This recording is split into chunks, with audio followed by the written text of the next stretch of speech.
आज की वीडियो में हम स्कीमा को समझते हैं।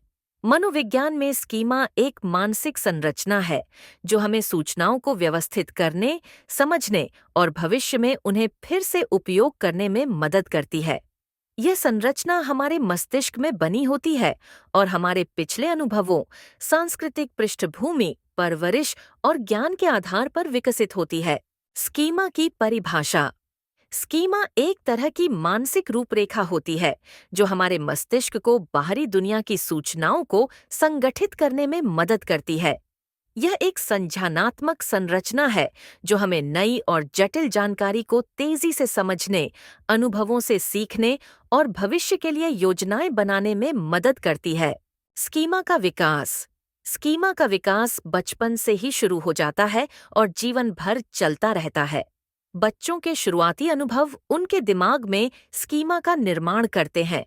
जैसे जैसे वे बड़े होते हैं और नए अनुभव प्राप्त करते हैं, उनके स्कीमा में बदलाव और विस्तार होता रहता है। स्विस मनोवैज्ञानिक जीन पियाजे ने स्कीमा का अध्ययन किया और इसे सीखने की प्रक्रिया का एक महत्वपूर्ण हिस्सा बताया। उन्होंने स्कीमा के विकास को अनुकूलन, एडेप्टेशन, समायोजन, अकोमोडेशन और सामान्यकरण, असिमिलेशन के रूप में समझाया। आत्मसात, असिमिलेशन। आत्मसात वह प्रक्रिया है जिसमें व्यक्ति नए अनुभवों को अपने पहले से बने स्कीमा में जोड़ता है, जैसे बिना बदलाव के। जब कोई बच्चा पहली बार कुत्ते को देखता है तो वह इस स्कीमा को जानवर के रूप में संगठित करता है। बाद में अगर वह बिल्ली देखता है तो शायद वह इसे भी जानवर के रूप में ही पहचान लेता है, बिना यह समझे कि कुत्ता और बिल्ली अलग अलग हैं। समायोजन, अकोमोडेशन। समायोजन उस स्थिति में होता है जब व्यक्ति को अपने स्कीमा में बदलाव करना पड़ता है ताकि वह नए अनुभवों को सही ढंग से समझ सके। जैसे यदि बच्चे को यह सिखाया जाता है कि बिल्ली कुत्ते से अलग है, तो वह अपने स्कीमा में बदलाव करता है और नए ज्ञान के अनुसार उसे पुनः व्यवस्थित करता है। अनुकूलन, अडैप्टेशन। यह एक प्रक्रिया है जिसमें सामान्यकरण और समायोजन दोनों का उपयोग करके व्यक्ति अपने ज्ञान को नए अनुभवों के अनुसार ढालता है। यह प्रक्रिया हमें बाहरी दुनिया के अनुसार अपने स्कीमा को विकसित करने में मदद करती है। मनोविज्ञान में स्कीमा के प्रकार। व्यक्ति स्कीमा। यह स्कीमा किसी व्यक्ति के बारे में हमारी धारणाओं को संरचित करता है, जैसे उसके व्यक्तित्व, व्यवहार और अन्य विशेषताओं के बारे में। यह हमें विभिन्न व्यक्तियों के साथ व्यवहार करने के तरीके को निर्धारित करने में मदद करता है। उदाहरण, यदि आपके पास एक दोस्त है जो हमेशा खुशमिजाज रहता है, तो आपके मन में उसकी एक छवि बन जाती है कि वह हमेशा खुश और उत्साहित रहेगा। यह स्कीमा आपके दोस्त के बारे में आपके दृष्टिकोण को निर्धारित करता है और उसके साथ आपकी बातचीत को भी प्रभावित करता है। Social schema. यह सामाजिक समूहों और भूमिकाओं से जुड़ी जानकारी को व्यवस्थित करता है। ये समाज में विभिन्न भूमिकाओं, सामाजिक स्थितियों और संबंधों के बारे में हमारी धारणाओं को बनाता है।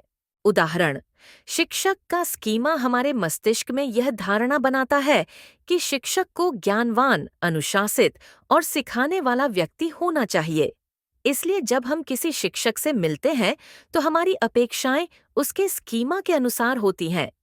घटना स्कीमा।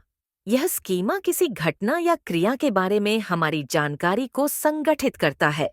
यह हमें यह समझने में मदद करता है कि किसी विशेष परिस्थिति में क्या घटनाएं हो सकती हैं और उनका क्रम क्या होगा। उदाहरण, रेस्टोरेंट में भोजन करना का स्कीमा यह बताता है कि हमें सबसे पहले मेन्यू मिलेगा, फिर हम ऑर्डर देंगे, खाना खाएंगे और अंत में बिल का भुगतान करेंगे।